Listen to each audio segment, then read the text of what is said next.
Boys and girls, we're going to do a magic trick.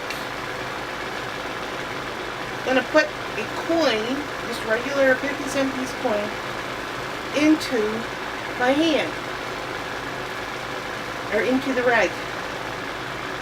And it's gone.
Okay, you know, whenever I want to go to movies, sometimes I bring extra money along to have popcorn. I mean, maybe that's your favorite food. I mean, now that it's summer, and you don't always have to have popcorn at the movie theater. Sometimes maybe you're watching a movie at home and you or your mom decides to make some popcorn while you watch the movie. Well, here's my popcorn song.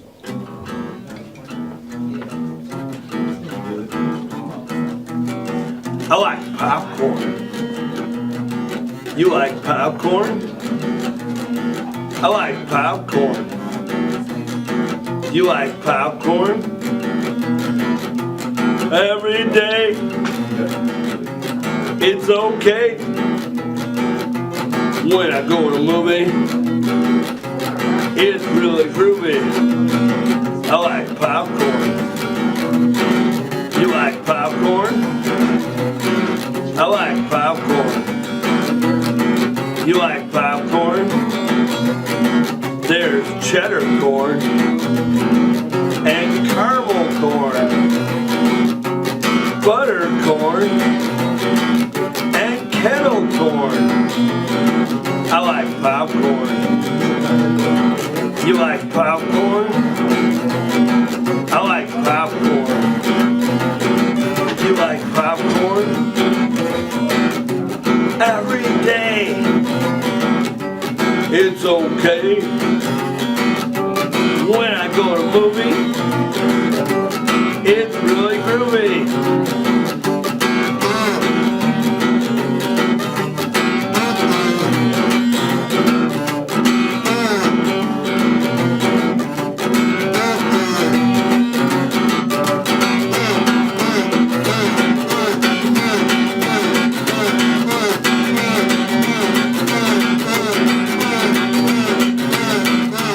It's done.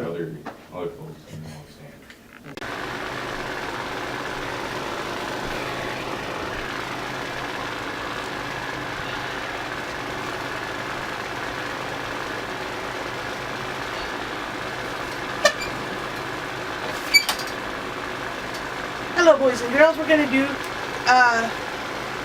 Story Corner. Rumpelstiltskin. Once there was a miller who was poor, but who had a beautiful daughter. Now it happened that he had to go to speak to the king, and in order to make himself appear important, he said to him, "I have a daughter who can spin straw into gold." The king said to the miller, "That is an art which pleases me well. If your daughter is as clever as you say, bring her tomorrow to my palace, and I will put her to the test." And when the girl was brought to him, he took her into a room which was quite full of straw, gave her a spinning wheel and a reel, and said, "Now set to work, and if by tomorrow morning early you have not spun the straw into gold during the night, you must die." Therefore he himself locked up the room and left her in it alone. So there sat the poor miller's daughter, and for the life of her she could not tell what to do.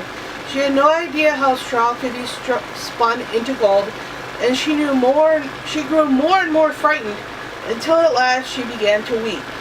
But all at once the door opened, and in came a little man, and he said, "Good evening, Mistress Miller. How are you? Why are you crying so?" "Alas," answered the girl, "I have to spin straw into gold, and I do not know how to do it." "What will you give me?" said the man. "I'll do it for you." "My necklace," said the girl. The little man took the necklace, seated himself in front of the wheel, and whir, 3 turns, and the reel was full, and he put another on, and whir, 3 times round, and the second was full too, and so it went on until the morning, when the straw was spun and all the reels were full of gold.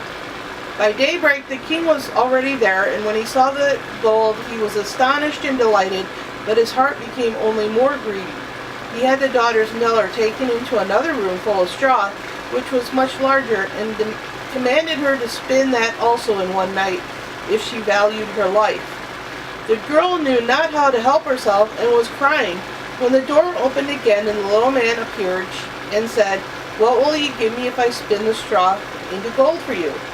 "The ring on my finger," answered the girl. The little man took the ring, again began to turn the wheel, and by morning had spun all the gold into glittering gold. The king rejoiced beyond measure at the sight, but still he had not gold enough, and he had the miller's daughter taken to an even larger room full of straw, and said, "You must spin this too, in the course of the night, but if you succeed you shall be my wife." "Even if she's a miller's daughter," thought he, "I could not find a richer wife in the whole world." When the girl was alone, the mannequin came again for the 3rd time, and said, "What will you give me if I spin the straw for you this time?" "I have nothing left that I could give you," answered the girl. "Then promise me, if you should become queen, to give me your first child." "Who knows whether that will ever happen," thought the miller's daughter, and not knowing how else to help herself in this strait, she promised the mannequin that what he wanted, and for that he once more spun the straw into gold. And when the king came in the morning, he found all that he had wished. He took her in marriage, and the pretty miller's daughter became a queen. A year after, she brought a beautiful child into the world, and she never had a thought of the mannequin, but suddenly he came into her room and said, "Now give me what you promised." The queen was horror-struck and offered the mannequin all the riches of the kingdom if he could leave her the child, but the mannequin said, "No, something alive is dearer to me than all the treasures in the world." When the queen began to lament and cry so that the mannequin pitied her, "I will give you 3 days' time," said he, "and if by that time you find out my name, and you shall keep the child."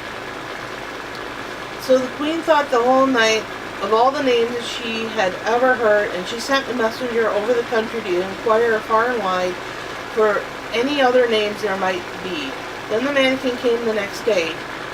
She began with Casper, Melchior, Balthazar, and all the other names she knew, one after another, but to every one the little man said, "That is not my name." On the second day she inquired in the neighborhood as to the names of people there, and she repeated to the mannequin the most uncommon and curious. "Perhaps your name is Short Ribs, or Sheep's Shanks, or Lace Leg," but he always answered, "That's not my name." On the third day the messenger came back again and said, "I have not been able to find a single new name, but as I came to a high mountain at the end of the forest, where the fox and hare bid each other good night, there I saw a little house, and before the fire was burning, and around about the fire quite a ridiculous little man was jumping. He hopped upon one leg and shouted, 'Today I bake, tomorrow brew, the next I'll have a queen's young child. Ha, glad I am that no one knew that Rumpelstiltskin I am styled.'" You may imagine how glad the queen was when she heard that name, and then soon afterward the little man came in and asked, "Now, Mistress Queen, what is my name?" At first she said, "Is your name Conrad?" "No." "Is your name Harry?" "No." "Perhaps your name is Rumpelstiltskin?" "The devil told you that! The devil told you that!" cried the little man, and in his anger he plunged his right foot so deep into the earth that his whole leg went in, and then in rage he pulled at his left leg so hard with both hands that he tore himself in two. And that is the story of Rumpelstiltskin.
Hi boys and girls, we're going to do Craft Corner.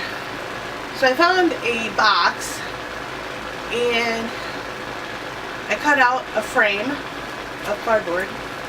Now this frame could be painted, you could paint it black. And then I took some packaging tape and I put it on the back, and then I stuck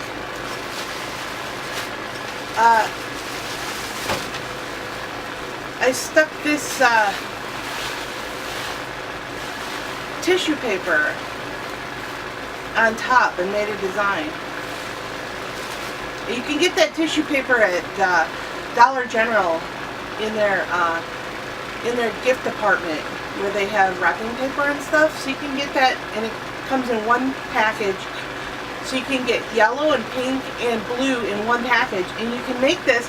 And when you combine the colors, like in the light, you can put this on your window, and the blue and pink make purple, and the red and yellow make orange, and the blue and yellow make green, and it turns out really beautiful. So yeah, this is a really fast project for your craft, and you can just hang it up with a piece of string, like a yarn piece of string, and attach it with some tape, some more packing tape. You can hang it up in your window, and there you have a beautiful, it looks like stained glass, and it's beautiful, and it's easy to make. So that's the craft corner. Thanks.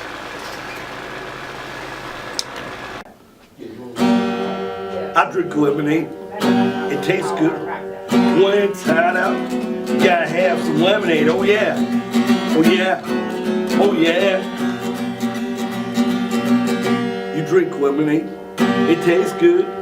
When it's hot out, you gotta have some lemonade. Oh yeah. Oh yeah. Oh yeah. Where is your lemonade? You need some. When it's hot out, you gotta have some lemonade. Oh yeah. Oh yeah. Oh yeah. Batman and Robin drink it. The Joker too. When it's hot out, you gotta have some lemonade. Oh yeah. Oh yeah. Oh yeah. Oh yeah.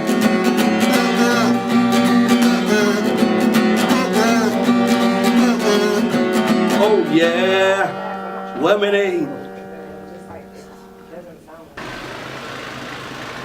Hi, I'm going to talk a little bit about brushing your teeth, taking care of your teeth. This is for the little kids who don't know how to do it. So what you want to do is, you don't want to go like a saw back and forth like that on your teeth. You just want to jiggle the brush bristles so they get between your teeth. So you go a little bit, just a little bit, just a centimeter, and just do that all over the teeth. Eat and drink dairy, because that's gonna make your teeth a lot stronger. Don't get in any kind of fights of any sort where you're gonna fall down and smash your head against the pavement and get your teeth knocked out. You gotta brush morning and evening to get a really nice, to get a lot of the plaque off. Use fluoride toothpaste like Crest or Colgate. It's going to help with any cavities you might have in the future. Floss daily. If you could floss in the morning and floss in the evening, that would be really helpful for your teeth. Use a mouthwash, because that's good for gingivitis and germs and bad breath. Brush your tongue, because your tongue holds a lot of germs, and you want to clean that off really good. Don't make or use, or don't smoke or use chew as you get older.